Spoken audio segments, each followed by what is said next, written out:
Howdy, folks. I'm That Literary Lady, and you're listening to another episode of On the Air with That Literary Lady. Today's guest is author Pamela Rice. Pamela, welcome to the show. Thank you for having me. I'm glad to be here. Now, for those who are listening, Pamela is the top 20 Black Expressions author for August of 2011. She's the top 10 Black Expressions author for October 2012, which is this month, so congratulations. And then she is the top 20 bestsellers list for October 2012. How did something like that happen? I say only by the grace of God, because I'm an emerging author. This is only my second book, and things like this don't normally happen to people like me, but I just say it's His grace that has gotten me here. But I'm very thankful for all the people who read my work. Right. Now, for besides your book and your writing, kind of share something with our audience so they can kind of get to know you a little bit better. Okay. Well, by day, I'm a lab manager at an oncology clinic, and, of course, we deal with cancer patients, in and out, helping them through their journey with chemotherapy and things like that. And also, my husband is a cancer survivor, so I have that inside scoop on what it really means to have cancer. He has a bone cancer, and we're just thanking God. He was diagnosed in 2007, so we're thanking God for continued health and stability in that area. Also, I have 3 children. 2 are in college, and 1 is in the 6th grade. Okay. So, yeah, that's kind of there. Strange, yes, but I love being a mother, and I love being a wife, and I just love helping others, and I like writing. And this place that I'm at, I'm writing about social subjects that people are mostly afraid to talk about. And that's a little bit about me. I'm just a country girl at heart. Now, would you consider your genre Christian fiction? I think it's Christian / women / inspirational fiction. I think it's just a little hodgepodge of both, and all 3 rather, because even though I do have a strong Christian emphasis, I do talk about real topics in the world, and a lot of times, sex is a topic that I do delve into. Right. So a lot of people have problems with that, but I think if we're going to talk about real issues, then that is really a part of things that Christians do go through. Right, Christians have sex. I'm sorry, people. Like a comedian said, how do you think the little Christians got here? So, and exactly. Yeah, and there's some other stuff going on. It's just real life, and I like it when authors talk about real life instead of trying to fluff everything up, and when we know the reality that we face. So I'm glad that you do that. Let's talk about your book, your first book, The Sunday Morning Wife. Tell us about that one.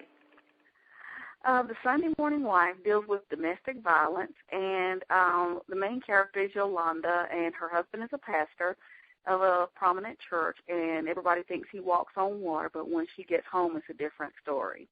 And it goes through her journey of becoming empowered to deal with that. And the ending is quite dramatic, but I think it gets the message across. And I wrote that book because I witnessed an act of domestic violence. My husband and I were on our way to church one Sunday morning, and we saw a man beating his wife in the car. It was an older white couple. So from that, it spawned The Sunday Morning Wife, because I just felt like how many women were going to church every Sunday and pretending to be okay when they were being abused at home.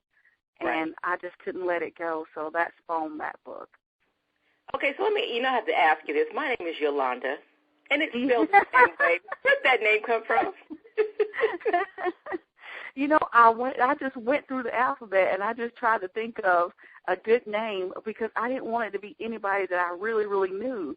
So, you have so many friends and associates, so you're trying to pick a name that's not common to your surroundings because you don't want people to associate that with one of your friends and say, oh, she's just putting her business out there. Right. So I came up with Yolanda.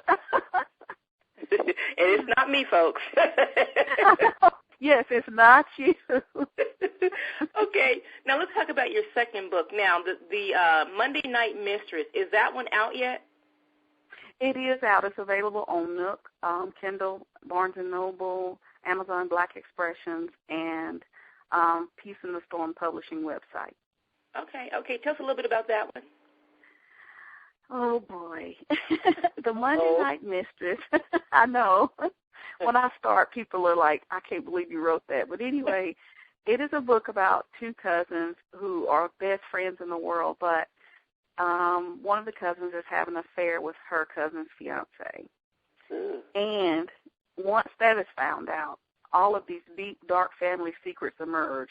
And you find out why people really act the way they do and how people grow up in society and what, makes them function, what makes them act the way they do. So the deep, dark secret that is revealed, you can see how it helps everybody function as a whole. I don't want to tell you what the deep, dark secret is.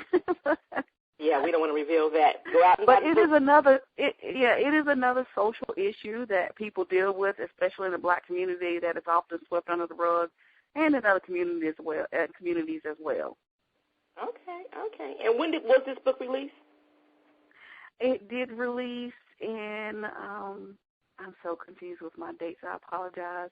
That's okay. I think it's been a few months now, a couple of months now it's been released. So I'm excited. Well, I know this one is fairly new, but I have to ask you, are you working on the next one? I am working on the next one. I'm just thinking that I'm going to take this through the week and just have a little series, 7-day series, and just deal with social subject matters throughout the week. And I'm working on the next book, and the tentative title is Tuesday's Temptation, and my main character is going to be Tuesday. Oh, I see your theme here now. You're going down the days of the week, huh? Yes. Okay, that sounds interesting. My sister-in-law suggested that I do that, so I thought it was a great thing. So I like it. I like that. So now, how long have you been writing altogether? Oh, my gosh. I've always been writing, even in high school. In the 8th grade, I was a published poet at one of the local colleges. So I've loved writing since I was a child. But The Sunday Morning Wife is my first published book. So that was published in 2010. But I've been writing since I was a child. Just love to write. Yeah, I understand that. When you started writing and you decided that you wanted to go ahead and publish, what was one of the most frustrating things that you found as a new author? Wow. Where do I start? When you decide to start writing, you think that you're going to just write this book and somebody's just going to be chomping at the bits to publish your work. Well, that is not true. A lot of research, a lot of time in the library, a lot of rejection letters, a lot of time just formatting your query letter and making sure that it is, compact and precise and get your point across. All of those things go into becoming a published author. My thing that I used most was a library, as I said, and also an online place called Publishers Marketplace. That helped me find agents and publishing houses that were geared towards the genre that I was writing. So that helped me in my search to find a publisher. Okay. It is frustrating to get many rejection letters when you believe in what you're doing. But you can't give up. You have to be determined, and believe in what you're doing. If you don't believe in what you're doing and don't have that determination, then you won't make it. Right. And if you don't believe in your work, no one else is going to believe in your work. So. Exactly. Now, do you have any book signings or any events coming up? I know you guys just walked the red carpet at the African American Literary Awards. Do you have anything coming up? So exciting. I did a book signing this past weekend at a local church here in South Carolina, and also next month I'll be traveling to Virginia. I was invited to a book signing there. Just a lady that used to live here, she invited me, and she's going to be talking about my first book in domestic violence. So it's going to be more of a discussion, geared towards women who have suffered domestic violence and how to find healing. And I'll be traveling there on November 2nd. And then I can't think of anything else right now off the bat happening next month. Okay, so you're staying pretty busy, and that's always good for an author to stay busy because that's showing interest in your work. So an author who writes and just sits home, which is what I really would like to do, but we know that's not possible. You have to, yes, because if even though Elisa is my publisher and she is great and she's wonderful, she made it clear that if you're an author, you have to believe in yourself and you have to push your own work because nobody can push yourself like you can. Right. If you don't get out there and beat the pavement and pound the pavement and show people that you're interested in them as well as them being interested in your work, again, you're just setting yourself up for disaster. And I totally agree with her. And Elisa is great. I see her all the time doing work for her authors and driving, and she's just an inspiration because, as we know, there are publishers out there and vanity publishers who are looking to take advantage of people, and we hear about it every day. But I do love Elisa, and I do love that she goes to bat for her authors. Yes, now I want to ask you. You said that you have a middle schooler and a college student, right? Yeah, 2 college students. 2, wow. Jesus. And a middle schooler. 2 in college, oh, my God. Now, what do they think about their mommy being an author? They love it. They always joke with me that I think I'm famous and things like that, but they're just playing. But they are really, really proud of me. And, they always say, you're nobody. Nobody knows you. But they're really proud of me and what I've accomplished. And I think that helps them to know that they can do anything. Because I tell them, I've always wanted to write a book, but it's come to pass now. So now I want you to know that you can do anything that you set your sights on, set your goals on, and just have the faith and determination to do it. So I think it's really helped them to know that they can be anything and anybody they want to be. And they are proud of me, and I thank them for that. And that is so awesome. That is so awesome. Now, going back to what you said earlier about you having, as an author, having to pound the pavement and so on, what are some marketing techniques that you find that work for you? I think social media is the greatest invention of all time. Say it again. I think social media is the greatest invention of all time. So many people really talk about they hate Facebook, they hate Twitter, they hate MySpace. And, I still have a MySpace account because I think it's important. You never know. Some people are new to MySpace, so you can't count them out. You can always find new people on MySpace. Don't count MySpace out just because it may be technologically lagging behind the other social media is still important. Keeping your website up is important, up to date. When I look up other authors and I try to go to their website and support them and it says website not found, what else are you to do? I think it's very important. Also, having business cards, not the ones that are scratched out with the new phone number 5 times on the back, but updated. Can I say that? Yes, you can. It's the truth. But updated business cards that are really nice, and you can get business cards free on Vistaprint if you let them use their logo. So there's no excuse not to have up-to-date business cards. And when I go out, even if I'm at a restaurant or places like that, I'm handing out business cards like crazy. They're cheap. Even if they end up in the trash can, it hadn't cost me much. So, you can leave them at restaurants, hotels, airports, things like that. So I'm always handing out business cards. And you're so right about that.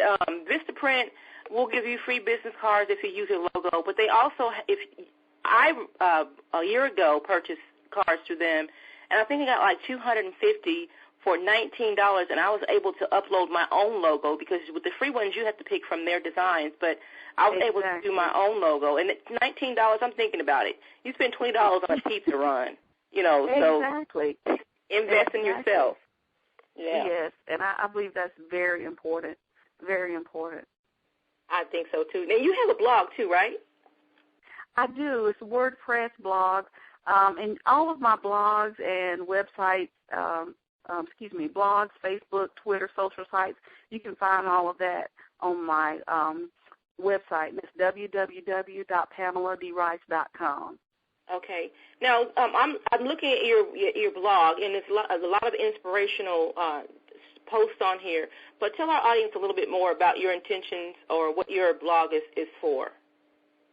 Well, my blog is to uplift and also create dialogue about things that we don't want to talk about. and, just make people take a step back and think about what you're really doing. And one of the blogs I really like is the one I did about Christmas and how Christmas has become so commercialized that we forget the real meaning of Christmas. And, we're always angry and upset and, worried about who's coming over and what people are doing to try to get gifts. And we've lost the true meaning of Christmas. So I really like that blog because I want people just to stop, settle, stop being worried about giving and getting gifts, and just take a breather and enjoy your time with your family and just enjoy the real meaning of Christmas, because life is so short. As I said earlier, I work in an oncology clinic, and, you get a bond with these patients, and, you learn to care for them. You can't help but get attached to them, and then, they just are dying every day. So you just learn to stand back and take value in life and learn to live each moment and cherish it. That is so true. Well, Pamela, we appreciate you joining us today for On the Air with That Literary Lady. And audience, you can get her books, The Sunday Morning Wife and The Monday Night Mistress, everywhere books are sold, and they're also available in ebook, right? Yes, they are. Okay. And why don't you tell our audience, I'll let you tell them, how they can reach you online? Yes, you can reach me online at www.pameladrice.com, and there you can see my social media sites, and you can inbox me, email me, or however you'd like to get in touch with me. And thank you all for your support, and Yolanda, thank you for having me today.